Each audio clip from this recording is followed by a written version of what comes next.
একটি কথাই সবাইকে জানাতে চাই, সেটি হচ্ছে আমরা পৃথিবীতে আর কোনো যুদ্ধ চাই না। এই যুদ্ধ কাদের উস্কানিতে হচ্ছে আপনারা সবাই জানেন। ইসরায়েল প্রথমে একটি অজুহাত দেখিয়ে তারা ইরানে হামলা করলো এবং তারপর থেকে কিন্তু এই যুদ্ধ আজকে 6 দিন ব্যাপী কন্টিনিউ হচ্ছে। আমরা কোনো যুদ্ধ চাই না, আমরা শান্তি চাই এবং এই যুদ্ধের ডামাডোলের কারণে সারা বিশ্বের ব্যবসা বাণিজ্য এবং অন্যান্য ক্ষেত্রে যে সমস্ত হুমকি আমাদের সামনে এসে দাঁড়াচ্ছে সেগুলি আমরা কখনোই চাই না। একই সাথে আমরা স্মরণ করিয়ে দিতে চাই, ইরান আজকে যে ধরনের তাদের আভ্যন্তরীণ ইস্যুতে এবং ইরানের মধ্যে মোসাদ যেভাবে দানা বেঁধে উঠেছিল তাদের আভ্যন্তরীণ ব্যাপারে এবং তাদের ইন্টারনাল পলিসিতে জড়িয়ে গিয়ে আমাদের দেশেও আমরা যারা এখন জুলাইকে ধারণ করি, জুলাই চেতনাকে লালন করি, আমাদের সবাইকে ঐক্যবদ্ধ থাকতে হবে এবং সচেতন থাকতে হবে যেন ইরানের মতন ওই মোসাদের মতন করে আমাদের দেশেও একইভাবে কোনো ভিনদেশি অনুচারীরা যেন আমাদের মধ্যে বাসা না বাঁধতে পারে এবং আমাদের কোনো তথ্য যেন তারা পাচার না করতে পারে।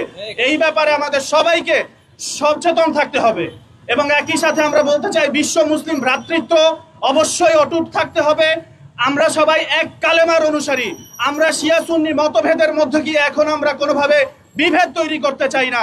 আমাদের বাংলাদেশ, আমরা এক কালেমায় বিশ্বাস করি, ইরানও এক কালেমায় বিশ্বাস করে। সুতরাং আমরা সমগ্র বিশ্বের মুসলিম জাতি ইরানের পাশে রয়েছি এবং আমরা কোনো যুদ্ধ চাই না। জায়নিস্টরা ধ্বংস হোক, ইরান দীর্ঘজীবী হোক, বাংলাদেশ জিন্দাবাদ, ইনকিলাব জিন্দাবাদ। ধন্যবাদ। এই মুহূর্তে আমাদের সামনে কথা বলবেন ইনকিলাব মঞ্চের সেক্রেটারি আব্দুল্লাহ আল জাবের ভাই। ইনকিলাব মঞ্চের সেক্রেটারি আব্দুল্লাহ আল জাবের ভাই। আকাশের অবস্থা খুব ভালো না, কথা খুবই সংক্ষিপ্ত, দীর্ঘায়িত করব না, মূল প্রসঙ্গে আলোকপাত করি। সেটা হচ্ছে অনেকক্ষণ ধরে আলাপ হয়েছে ইসরায়েল, আমেরিকা এবং মধ্যপ্রাচ্যের ভূমিকা নিয়ে। তো আপনাদের কাছে, আপনারা যারা মোটামুটি রাজনীতি বোঝেন, আপনাদের কাছে একটা প্রশ্ন দিয়ে আজকের এই আলোচনা শুরু করতে চাই। সেটা হচ্ছে, পৃথিবীতে ইসরায়েলের একটা মানচিত্র থাকলেও পৃথিবী থেকে আসলেই ইসরায়েল শক্তিধর রাষ্ট্র হিসেবে বিলং করে কিনা? কারণ আমরা ইতিপূর্বেই দেখতে পেয়েছি যে আমেরিকা এবং সমগ্র ইউরোপ তাদের দুইটা মুখোশ, তারা একটা মুখোশের মাধ্যমে তারা উপস্থাপন করে বিশ্ব মানবতার কথা। তারা জাতিসংঘ সহ আরো যে আন্তর্জাতিক সংগঠনগুলো আছে সেগুলোকে তারা শান্তভাবে বিশ্ব মানবতাকে রক্ষার জন্য আহ্বান জানায় এবং অন্যদিকে আমরা আবার দেখতে পাই যে ইউরোপ এবং আমেরিকার প্রত্যক্ষ মদদে ইসরায়েল বিভিন্ন দেশে হামলা করে। সুতরাং আমরা স্পষ্টভাবেই বলতে চাই যে আমেরিকা এবং ইউরোপের সাহায্য সহযোগিতা ছাড়া, তাদের প্রত্যক্ষ মদদ ছাড়া ইসরায়েল ইরানে হামলার কোনো সাহসই রাখে না। সুতরাং আমরা আজকে এখানে যারা দাঁড়িয়েছি প্রত্যেকেই অত্যন্ত ক্ষোভ এবং নিন্দা নিয়ে এখানে দাঁড়িয়েছি। কারণ আজকে যে ইরানের উপরে হামলা হয়েছে সেটি শুধুমাত্র ইরান একটি দেশের উপরেই হামলা নয়, এটি হচ্ছে একটি বৈশ্বিক সন্ত্রাস এবং আন্তর্জাতিক মানবাধিকারের সুস্পষ্ট লঙ্ঘন এবং জাতিসংঘ সনদের সুস্পষ্ট লঙ্ঘন। আমরা ইসরায়েলের পক্ষ থেকে আমাদেরকে বলা হয় যে তারা আত্মরক্ষামূলক এই আক্রমণগুলোকে পরিচালনা করে। আমরা তাদের কাছে প্রশ্ন রাখতে চাই যে কোনো একটা দেশের অভ্যন্তরে ঢুকে সেই দেশের নিরীহ মানুষদেরকে হত্যা করা কি আপনার আত্মরক্ষা কিনা? সুতরাং যারা এই ধরনের বাণী আমাদের সামনে উপস্থাপন করে, যারা এই ধরনের শান্তি চুক্তির নামে ছলচাতুরি করে এবং পরিপ্রেক্ষিতে আমরা দেখতে পাই যে গাজা উপত্যকা তারা দখল করে ফেলে, তারা গোলান মালভূমি দখল করে ফেলে, তারা পশ্চিম তীর দখল করে ফেলে, তারা পুরো ফিলিস্তিনকে তাদের কবজায় নিয়ে যেতে চায়।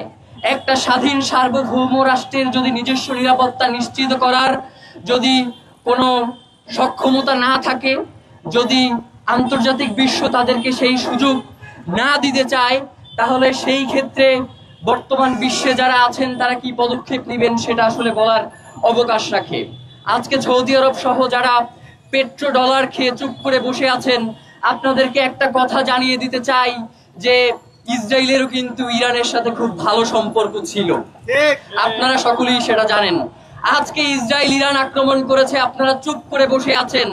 এমনও দিন আসতে পারে যেই দিন ইসরায়েল আপনার দেশে আক্রমণ করবে, সেই দিন এমন কোন মুসলিম বিশ্ব বেঁচেই থাকবে না যে আপনাকে সাহায্য করবে, আপনার পক্ষে কথা বলবে। সুতরাং আমরা মধ্যপ্রাচ্যকে জানিয়ে দিতে চাই, আমরা মধ্যপ্রাচ্যের কাছে অনুরোধ করতে চাই, এখনো যদি আপনাদের হুঁশ না ফেরে তাহলে আপনাদের হুঁশ ফেরার আগেই আপনারা এই দুনিয়া ছেড়ে চলে যাবেন। আমরা সর্বশেষ একটা কথা বলেই শেষ করতে চাই, আর কথা বাড়াবো না। সেটা হচ্ছে, আপনারা সকলেই জানেন আমাদের দক্ষিণ এশিয়াতেও একটা ইসরায়েল আছে।